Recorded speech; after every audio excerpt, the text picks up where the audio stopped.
Le capitalisme mondial est certes confronté à de nombreux problèmes, mais le manque de liquidité n'en fait pas partie. Chaque jour, des sommes toujours plus importantes circulent dans un volume d'investissement toujours plus vaste. La crise financière mondiale de 2008 n'a été qu'un léger contretemps. 12 ans plus tard, la Covid-19 a certes freiné l'activité des marchés financiers pendant un temps, mais cette situation appartient désormais au passé. L'argent, quel qu'il soit, finit toujours par s'accumuler. L'abondance de liquidités, alimentée par des banques centrales de plus en plus accommodantes, a propulsé les marchés boursiers mondiaux vers l'une de leurs meilleures années historiques, enrichissant au passage les investisseurs. Cette situation a alimenté ce qui ressemble à une bulle spéculative au sein des grandes entreprises américaines d'intelligence artificielle, et la montée en puissance des financements à court terme a profité à des marchés autres que les États-Unis, les actions européennes, japonaises et des marchés émergents ont toutes surperformé le S&P 500 depuis le début de l'année. Les chiffres bruts des marchés les plus liquides sont stupéfiants. La Banque des règlements internationaux en abrégé BRI a récemment publié sa dernière enquête sur les échanges de devises et de produits dérivés de taux d'intérêt, essentiels au bon fonctionnement des marchés financiers. Cette année, le volume d'échange de produits dérivés de taux d'intérêt atteint en moyenne 7 900 milliards de dollars par jour. Il n'en a jamais été ainsi. En 1998, lors de la première enquête triennale de la BRI, ce volume s'élevait à 265 milliards de dollars. Le volume des échanges de devises atteint 9 600 milliards de dollars par jour, soit environ le double du produit intérieur brut de l'Allemagne. Malgré les discours sur le recul de la mondialisation et le déclin du commerce, ce volume est 3 fois supérieur à celui enregistré par la BRI au printemps 2007, à la veille de la crise financière mondiale.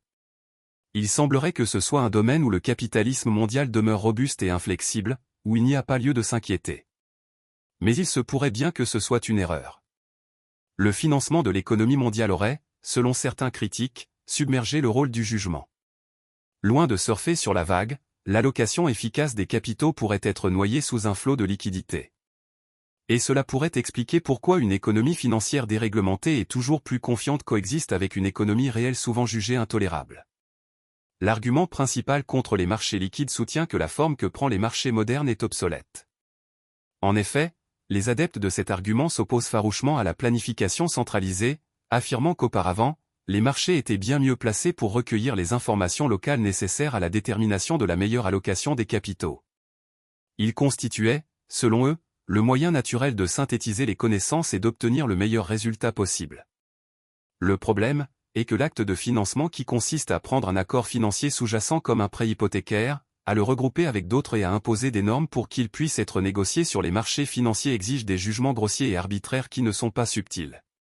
Une fois les indices et les contrats standardisés disponibles, ils peuvent être négociés de manière automatisée par des algorithmes.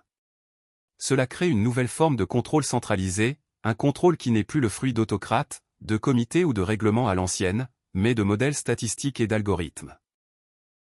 Leur argument, qui semble de plus en plus pertinent, est que les métiers banquiers ont été industrialisés, excluant toute place pour le jugement personnel, ou pour que les individus et les institutions puissent construire la confiance mutuelle. Un tel jugement représente un renversement presque diamétralement opposé à l'approche des 2 dernières générations, à mesure que le capitalisme occidental s'est répandu. L'ingénierie financière a créé une gamme déconcertante de produits transformant un grand nombre d'actifs autrefois illiquides, des prêts hypothécaires aux projets d'infrastructures, en passant par les contrats de réassurance et les produits alimentaires, en instruments négociables sur des marchés à flux rapides. Les capitaux peuvent plus facilement affluer vers des titres homogénéisés et négociables, mais il n'est pas certain que cela soit un résultat fiable pour un marché libre. Face à la multiplication des ouvrages d'auteurs capitalistes analysant une crise du capitalisme contemporain, le financement s'est imposé comme l'un des problèmes majeurs. Les arguments des sceptiques gagnent du terrain. L'ampleur du financement.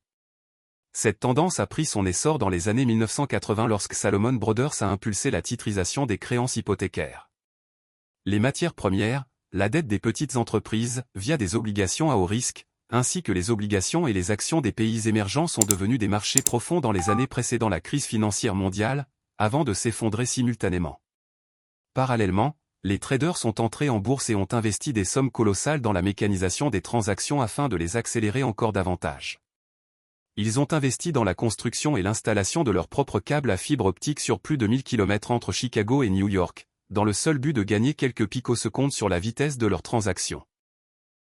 Ce qui a véritablement surpris en revanche, c'est l'accroissement des liquidités depuis la crise. Le financement s'est poursuivi à un rythme soutenu, avec pour objectif désormais de faciliter toujours plus l'injection de capitaux dans des investissements qui ont toujours été importants et liquides sur le marché boursier. Les ETF existent depuis un peu plus de 30 ans. Le premier ETF américain a été lancé en 1993. Fin 2008, année de la crise, les ETF américains détenaient 538 milliards de dollars d'actifs. Ce montant dépasse aujourd'hui les 9 000 milliards de dollars, surpassant largement la progression des actions de Wall Street et étant multiplié par 7 sur la même période. La prolifération est telle qu'il existe aujourd'hui plus d'ETF que d'actions cotées. Les indices, conçus initialement pour simplifier la tâche des investisseurs et faciliter l'évaluation des tendances générales du marché, ont connu une expansion encore plus importante. Il n'existe pas de recensement précis de tous les indices financiers disponibles, mais leur nombre dépasse largement celui des actions et obligations cotées dans le monde. Le S&P Dow Jones Indice, éditeur du S&P 500 et du Dow Jones Industrial Average, calcule environ 400 000 indices par jour. Le MSCI, qui domine les investissements sur les marchés émergents, en calcule environ 300 000. Quant au FTSE Russell en calcule plus de 50 000. Ces indices et instruments existent parce qu'il y a une demande. Le trading est intrinsèquement liquide et les marchés sont intrinsèquement profonds. Or, le contact avec les actifs sous-jacents est rompu, et c'est dangereux. Les ETF se sont développés comme une forme d'investissement passif, permettant aux épargnants de diversifier leurs placements sans prendre position sur aucune action individuelle. Cette approche a longtemps été critiquée comme étant contraire au discernement nécessaire au capitalisme.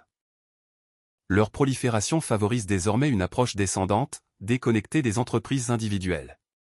La liquidité des marchés permet à de nombreux ETF de s'échanger et d'appliquer différentes stratégies, leurs transactions influençant souvent les cours des sociétés sous-jacentes, et non l'inverse. Il arrive un moment où le financement innovant se résume à superposer deux bouts de papier. On observe des similitudes entre les difficultés actuelles du capitalisme et la crise des années 1930. Cependant, il n'est pas trop tard pour tenter de rétablir l'équilibre, malgré que la superstructure financière a pris une ampleur démesurée par rapport à l'économie réelle sous-jacente. Bien que, des mesures décisives pour endiguer l'excès de liquidité ne sont pas imminentes. Il est encourageant de constater que ce problème est désormais reconnu.